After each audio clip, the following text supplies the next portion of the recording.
Well, a century-old yellow schoolhouse in Kitsilano began a dramatic journey today. Saved from demolition, it will have a new home on the Squamish Nation on the North Shore. But first, it has a bit of a voyage to make. Our Michelle Ghoussoub has been following its seafaring voyage today. She joins us live from Stanley Park. Quite the journey, Michelle. What are you seeing? Dan, we've been following this all day. This is the moment people have been waiting for. Take a look. This is not something you see every day. A 111-year-old schoolhouse on a barge. It just came under the Lionsgate Bridge around Stanley Park. It is now on its way to its new home with the Squamish Nation on the North Shore. This journey started around 10 p.m. last night into the very early hours of this morning, and it's still on the move. Take a look at that. The schoolhouse has looked over the intersection of Maple and Cornwall since 1912 until late last night, when it was lifted onto a truck and slowly but surely crawled down Cornwall towards Kitts Beach. Onlookers stayed up until past 2 a.m. to watch the journey.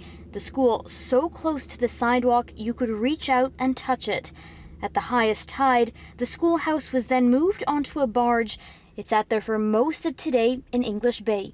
Then, at the next highest tide, the little schoolhouse was on the move again. It's going to be repurposed as a learning center for young children within the Squamish Nation to learn their language and culture.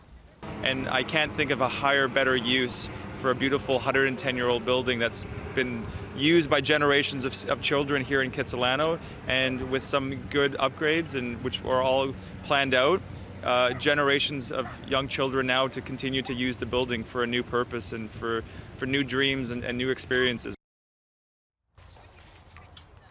And Dan, it's now turned. You can actually see the ivy that has been there for over a century still sitting on that schoolhouse, now out on the water.